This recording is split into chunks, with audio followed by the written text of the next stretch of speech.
Have you ever pushed on your knees just to stand up and felt that flash of frustration? You're not alone. Millions of seniors feel their independence slip one chair rise at a time. But what if I told you that with a few simple evidence-based movements, you could rebuild that strength and confidence without fancy equipment or long workouts? In my 25 years of clinical practice, I've seen patients regain their balance, their freedom, and their spark. Stay with me, because what happens inside your body when you rise from a chair may surprise you. Standing up shouldn't feel like climbing a mountain, yet after 60, hormonal shifts, inflammation, and slower muscle signals make that motion harder. Studies show that nearly 12% of falls happen during sit-to-stand transitions, and they're preventable. Today, I'll guide you through what's really happening in your muscles and how to retrain them safely. As always, consult your healthcare provider before beginning any new routine. But I promise, what you'll learn today could change how you move every single morning. 1. Why standing up feels harder. After 60, have you ever noticed how something as simple as getting up from a chair starts to feel like lifting a heavy suitcase off the floor? You push through your knees, your body hesitates for a moment, and there's that quiet sigh of effort. Many of my senior patients tell me, "Doc, I never thought standing up would become an exercise, and yet it's one of the most important predictors of independence after 60. Here's what's really going on inside your body. Think of your hormones as the construction supervisors in charge of repairing and rebuilding muscle tissue. After 40, those supervisors start taking early retirement. Testosterone declines by about 7% every 4 years, while growth hormone production drops roughly 14% per decade. It's like having fewer foremen on a job site. Repairs take longer, and progress slows. Your muscles simply don't get the same rebuilding signals they once did. In the Journal of Cachexia, Sarcopenia, and Muscle, 2022, researchers found that lower levels of IGF-1, the messenger that tells your muscles to grow, cut protein synthesis nearly in half in aging adults. That means your body's construction crew isn't getting clear instructions. Over time, those small delays in repair add up to weaker legs and slower responses when you try to stand. There's also a hidden flame inside the muscles called inflammaging, a low, constant inflammation that keeps burning in the background. Levels of the inflammatory molecule interleukin-6 can nearly double in seniors with sarcopenia, acting like static in your muscles' electrical wiring. The signal to move becomes weaker, and coordination starts to fade. In my clinic, I remember Robert, age 72. He told me, "I used to pop right up from my chair. Now I have to think about it." 8 weeks of gentle chair rise training changed that. He shaved 2 seconds off his stand-up time, and more importantly, regained his confidence. So, if getting out of a chair feels harder lately, it's not your fault. Your body's construction team just needs new instructions, and that's exactly what we'll practice next. 2. The practice that rebuilds strength. Now that we understand why standing up gets harder, let's talk about how to bring that power back. The truth is, your body still remembers how to move efficiently. It just needs a little coaching. In my 25 years of practice, I've seen hundreds of seniors regain independence through one simple habit: the sit-to-stand exercise. You don't need a gym, fancy weights, or even much space. Just a sturdy chair and a few minutes of patience. A 2025 randomized controlled trial by Mohammadi and colleagues studied 126 adults over 60. Half performed 10 sit-to-stand movements for 30 seconds, resting 5 minutes between sets, 3 times per week. The other group followed the Otago exercise program, a well-known fall prevention routine. The results were incredible. Both groups reduced their fear of falling, but the Otago program cut fear by 44% and improved quality of life scores by nearly 40%. So, How can you practice at home safely? Weeks 1 to 2. Use both hands for support. Stand up slowly, sit down gently, and repeat 10 times.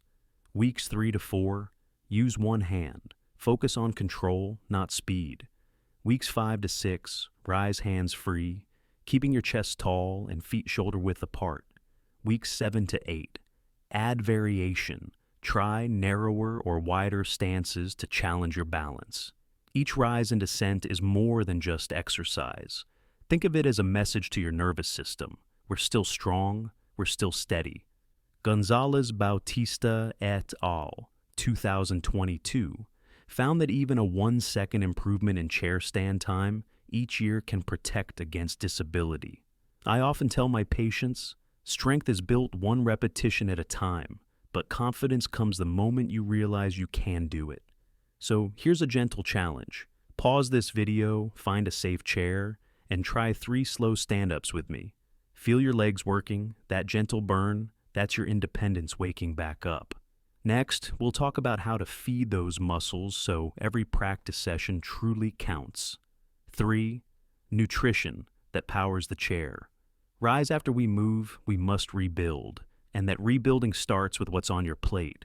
In my 25 years of clinical nutrition practice, I've learned that exercise gives your body the reason to grow stronger, but food provides the tools. Without both, progress stalls. Let's begin with protein, the foundation of muscle repair.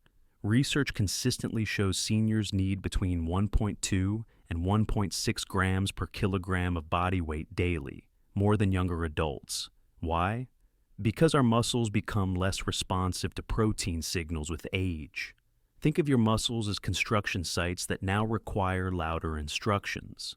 A meal with 20 to 30 grams of high-quality protein within 2 hours after your chair exercises helps deliver the building blocks right when your body is ready to rebuild. Next is vitamin D, the sunshine nutrient. Studies show that taking 800 to 1,000 IU daily can improve muscle strength and reduce fall risk by nearly 20%. Low vitamin D is like trying to turn on a car with a weak battery. Your muscles hesitate, your balance wobbles. And don't forget omega-3 fatty acids. 1 to 2 grams of EPA/DHA daily may calm inflammation and boost muscle synthesis. Inflammation, remember, is that smoldering fire that slows down repair. Omega-3s act like gentle rain, cooling those flames so your muscles can recover. Liu et al., 2022, found that seniors with healthier insulin levels, your body's fuel delivery trucks, had stronger muscles and better mobility. So, pairing protein and healthy fats with fiber-rich carbs like sweet potatoes or lentils keeps those trucks running smoothly. Here's what I often recommend to my patients. After a chair session, enjoy a balanced meal. Grilled salmon, a cup of steamed spinach, and a bowl of Greek yogurt. Simple, nourishing, and timed perfectly. If you're taking medications like statins or beta blockers, remember they can affect muscle performance and hydration. So, always check in with your healthcare provider. In the next moment, we'll bring it all together, the movement, the nutrition, and the mindset, to reflect on what these small daily victories really mean. Take a quiet breath for a moment and notice what your body just did. You moved, you learned, and you reminded yourself that strength doesn't disappear with age. It simply asks to be renewed. I've worked with hundreds of seniors who once doubted they could change. One of them, Margaret, 74, told me, "I thought I'd need help forever, but now I can stand on my own again and pour my own coffee." That small act meant freedom to her, freedom to start her day with dignity, not dependence. What I've found in my 25 years of practice is that every sit to stand is more than physical therapy. It's an emotional victory. Each repetition whispers, I am still capable. I still belong in my own rhythm. And when you start to feel that, everything else, your balance, your energy, your confidence, follows. So, today maybe you manage 2 or 3 chair rises. Maybe your legs trembled a bit. That's okay. That's how muscles and courage begin to grow again. Progress isn't measured by how fast you stand up, but by the fact that you keep trying. I'd love for you to be part of this growing community of active agers. Tell me in the comments, how many chair rises can you do today? Your story might give another senior the courage to start. And if this video helped you, a simple like or share goes further than you know. It helps more people reclaim their independence. And if you're ready to keep that momentum, join me in our next video. Morning habits that strengthen balance after 60. It's designed to build on what we practice today, one steady movement at a time. Take another deep breath, feel your feet grounded beneath you, and remember, even when life feels heavy, the strength you're rebuilding is already yours. Just rise, slowly, proudly, and keep going.